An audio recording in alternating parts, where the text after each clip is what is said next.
Hey there, it's Kristen with Shifting Roots, and today I'm talking about how I designed a backyard cut flower garden.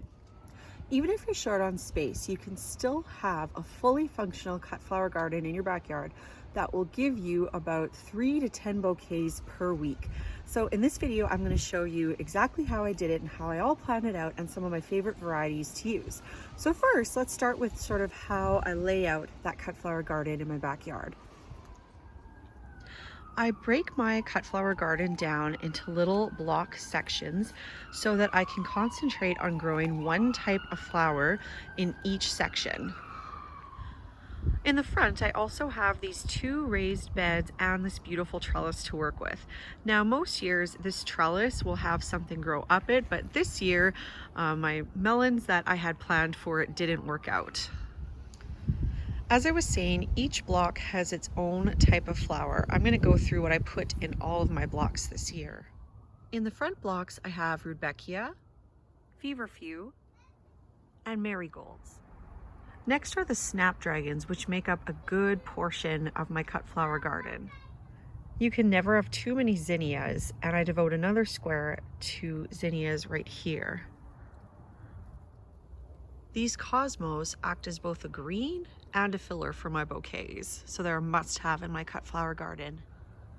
Asters are really profuse bloomers, and they also have a really long vase life. I really love these peach and lavender ones that I've been growing this year.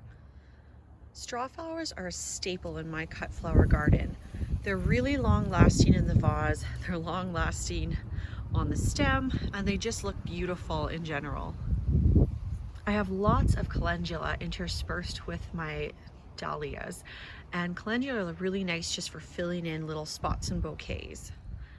My dahlias are just getting started, and even though they're not in season for very long in my zone 3 cut flower garden, I still love having them, and I do plan on putting more. This year they worked out really well interspersed with calendula that just happened to grow up, but next year I am going to plant them a little bit closer together because, as you can see, there's definitely more room to put some dahlias. Ideally, your cut flower garden would have a bunch of different flowers. You'll need greens, fillers, your main beautiful showstopper type flowers, and a bunch of other little flowers to kind of fill in your bouquets. I go into way more depths about what kind of flowers I use for each of those varieties in my book, Cut Flowers Made Simple, which I'll put a little link for you in the comments, as well as its companion book, Bouquets Made Beautiful, so that you're making sure you've got all your bases covered for those cut flower arrangements you're going to make in the summer. So what will you grow in your cut flower garden? As you can see from mine, you don't actually need a lot of space. I just live in a small city lot in Saskatoon, Saskatchewan, and this is probably about 1/3 of my backyard. One of the benefits of having these cut flower gardens is that we get a ton of bees. Like, look over here. I always tell my readers, if you think you have a bee problem or a pollination problem, you can easily fix that by just planting more flowers in general. If you're just starting out in your cut flower gardening journey, I really recommend planting the different varieties that I've highlighted in this video. They're all very easy to grow, look totally beautiful in the vase, and you really should be able to, with this amount of flowers, get those 3 to 10 bouquets per week, which is really what you want for your backyard garden.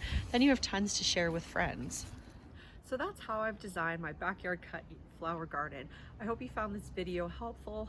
If you have, like, subscribe, share, and by all means, check out those books, Cut Flower Made Simple and Bouquet Made Beautiful, and they'll help you easily and affordably make the cut flower garden of your dreams.